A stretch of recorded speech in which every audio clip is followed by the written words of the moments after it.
Hey guys, I'm Chris from Winter Auto Repair. Right behind me is a 2014 Chevy Cruze.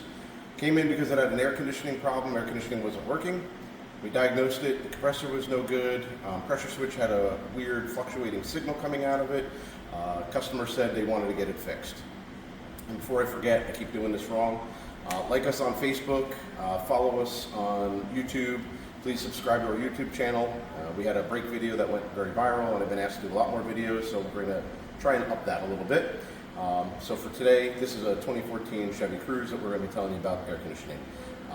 Secondary to that is the fan. So the air conditioning compressor had gone bad internally. It froze. I have the compressor right here. So when the compressor froze, it locked internally, damaging the system. That made the air conditioning not come on. That is one of the many reasons that air conditioning can fail. In addition to that, the condenser here had some flow problems. We were not getting proper flow. We had hot spots in it.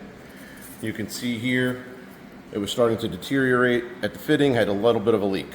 So the car had multiple problems. We installed the new air conditioning compressor. And after we charged the system was working properly.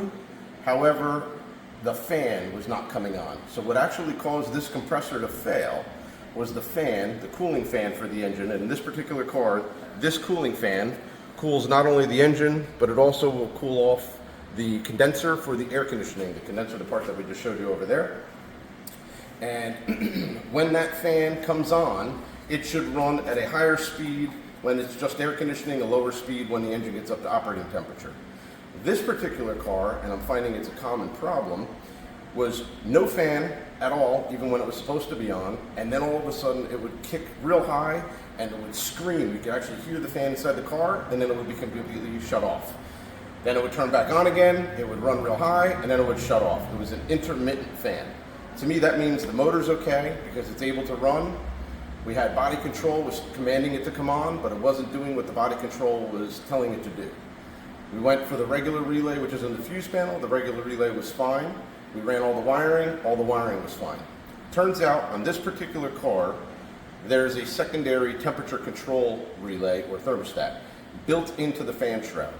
On the back of it, you can see there's no protection from the environment.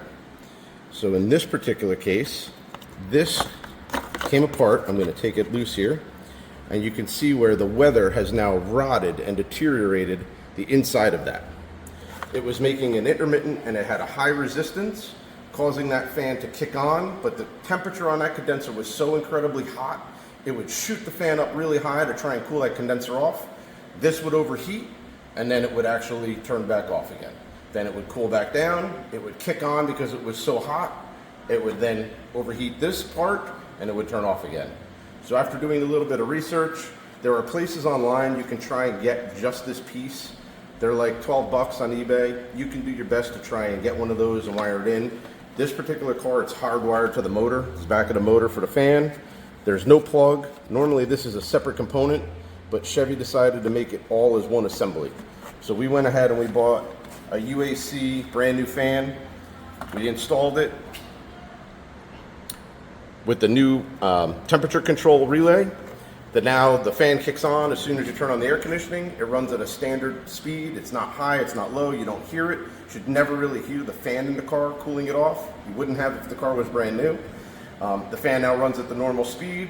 The air conditioning is running properly, and now everything is back to normal. I can tell the customer the car is done and ready for pickup. Just because the air conditioning is bad doesn't mean that was the primary failure. It was, in this case, the result of a bad fan.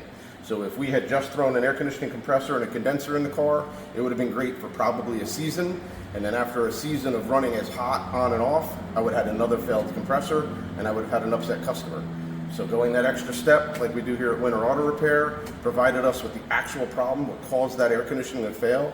Car's only got 70,000 original miles. It seemed very odd for the compressor to fail already. They don't usually go that early. So we did a little bit more digging, and we always do an after repair check. And on the after repair check, this is what came up. I saw online that people are commenting, what's going on? Why can I hear my fan, but nobody has a solution? That's your solution.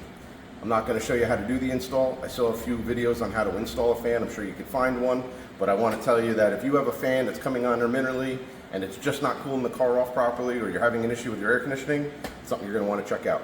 Again, Chris from Winter Auto Repair. Make sure that you subscribe, make sure you like our page, and remember, with Winter Auto Repair, done once, done right, guaranteed, and this is the reason why. Thanks guys, see you next time.